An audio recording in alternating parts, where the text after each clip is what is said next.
Lalu bagaimana dengan klaster guru non-ASN alias guru honorer yang juga banyak jadi pertanyaan yang masuk kepada kami.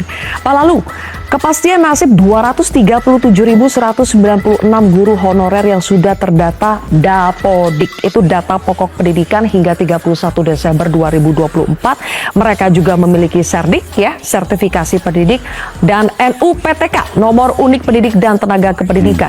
Mereka ini belum disebut pada saat pengumuman itu, Pak. Ya, nanti ini lebih pasnya Bu Nunu yang akan jawab. Tapi kami di DPR begini, Mbak. Status ini kita sudah punya jawaban sekarang kan, bahwa ASN itu terdiri dari PNS dan P3K. P3K ini tidak ada lagi namanya penuh waktu, paruh waktu. PR berikutnya adalah bagaimana yang non-ASN ini. Nah, ada yang sudah punya Serdek, NUPTK, dan masuk Dapodik. Nah, inilah yang menjadi persoalan berikutnya. Sehingga kami berharap pemerintah juga tidak melupakan yang ini. Apakah skemanya naik lagi ke P3K atau skemanya mengikuti tes CPNS itu tadi? Nah, ini harus jelas. Makanya kami menyampaikan juga kepada pemerintah bahwa oke, mulai awal Januari 2027, tetapi juklak-juknisnya paling tidak dalam waktu dekat ini, sehingga semua bisa mempersiapkan diri, baik yang akan ikut CPNS, kemudian baik yang non-ASN ini tadi, baik masyarakat umum maupun yang P3K yang mau naik menjadi PNS. Nah, juklak-juknis inilah yang sedang ditunggu hari ini. Kami di Komisi 10 akan mengawal ini. Juklak-juknisnya seperti apa? Karena yang akan buat juklak-juknis ini kan pemerintah ini. Nah, pemerintah, kemudian formasi juga pemerintah. Nah, kami melalui fungsi pengawasan tentu akan mengawal ini. Nah, tentu kami berharap, lagi-lagi kami ingatkan kepada pemerintah, jangan sampai ini gagal. Kalau ini gagal, wah, ya tolong dipikirkan matang-matang, jangan sampai ini gagal. Angka 31 triliun yang disampaikan oleh Pak Menteri Keuangan itu sangat kecil sekali dibandingkan dengan program-program lain. Selesaikan persoalan pendidikan yang paling mendasar ini dulu. Kalau kita ingin melihat pendidikan di negara kita ini maju. Karena walau bagaimanapun, guru ini adalah pilar utama kemajuan pendidikan di Indonesia. Saya tanya kepada Pak Lalu karena pastinya sebetulnya ini dibahas antara DPR dengan pemerintah. Cuma memang mungkin yang lebih bisa menyampaikan secara detail itu pemerintah. Tapi sebetulnya sudah ada kesepakatan soal itu, Pak, ya? Sebelum saya tanya ke Prof. Nunu nih. Kami sudah membahas itu. Dan proses formulanya juga seperti apa kami sudah bahas. Ini formula untuk guru honorer ya? Iya, non-ASN itu tadi, non-ASN. Dan itu masih banyak di Indonesia ini, tidak hanya, mungkin di Jakarta juga masih ada. Sama di daerah saya, di Lombok sana, itu masih ada.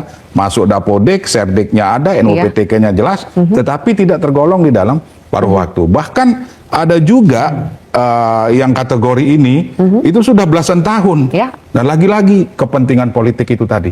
Baik, gitu. Prof. Nunu. Prof. Nunu, kita langsung bahas ya soal nasib guru honorer yang non ASN ini. Bagaimana sih, Bu?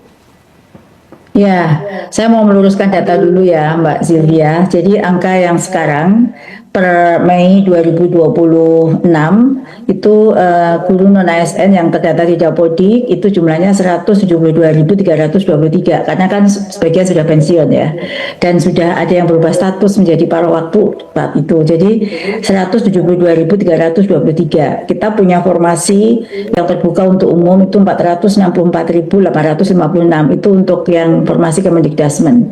Jadi kami berharap guru-guru ini ikut mengikuti seleksi tersebut ya, mengikuti seleksi terbuka CPNS yang memang itu mengundang semua putra terbaik bangsa.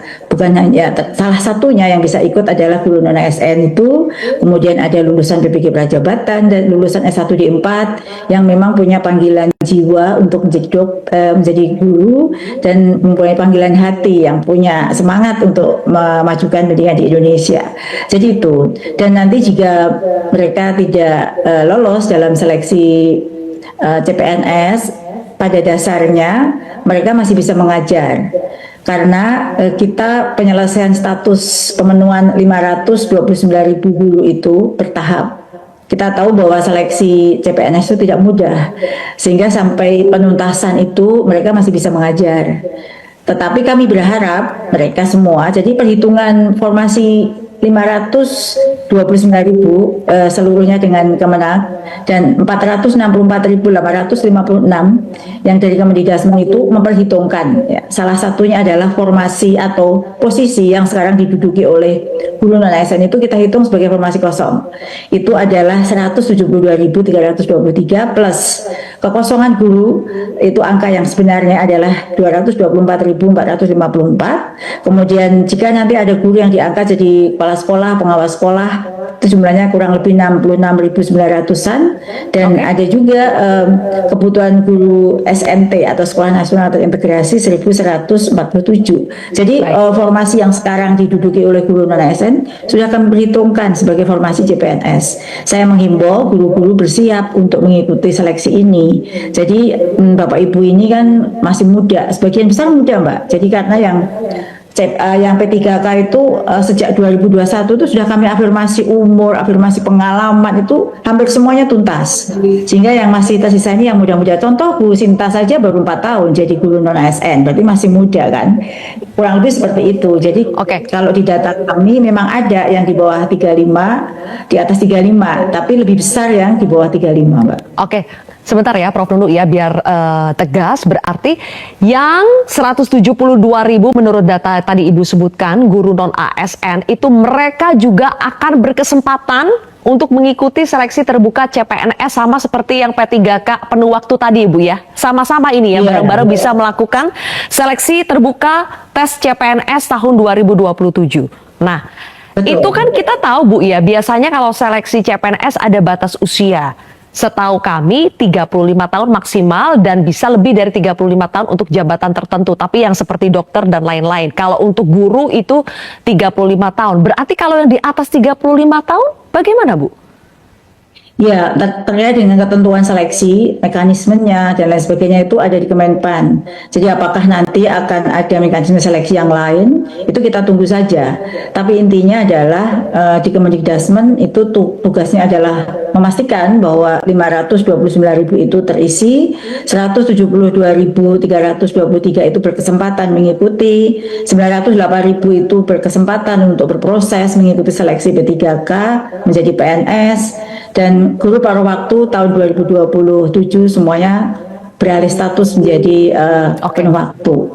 Jadi terkait dengan apakah mekanismenya nanti akan dibedakan seperti apa, nanti kita tunggu saja. Yang pasti saya berharap yang generasi muda itu jangan terus berharap afirmasi. Cobalah berusaha, belajar, mempersiapkan diri sebaik mungkin sehingga Bapak Ibu guru ini bisa lolos menjadi CPNS, karena kan sudah punya modal ya Bapak Ibu guru itu. Sebagian besar sudah mempunyai sertifikat pendidik, dan sertifikat pendidik itu mempunyai nilai tersendiri di dalam seleksi, sehingga berusahalah agar Prof Nunu, tadi Ibu mengatakan bahwa sebetulnya mereka itu nanti kalaupun tidak lolos ya seleksi tes CPNS itu mereka tetap masih dibutuhkan, masih bisa bekerja. Tapi kita tahu bahwa ada aturan yang kalau tidak salah Bu ya menyebutkan sampai masa kerja guru non ASN itu 31 Desember 2026. Ini juga masih banyak yang belum jelas Bu. Setelah 31 Desember 2026 dan mereka secara usia misalnya tidak bisa mengikuti seleksi tes CPNS, jadi akan bagaimana Bu? Boleh dipertegas Bu? Ya itu, ya tentu kita akan membuat kebijakan transisi ya untuk ini. Sejauh mereka masih dibutuhkan satuan-satuan pendidikan dan kita belum bisa mengisi semuanya 529.000 dengan penuh, berarti keberadaan mereka masih dibutuhkan.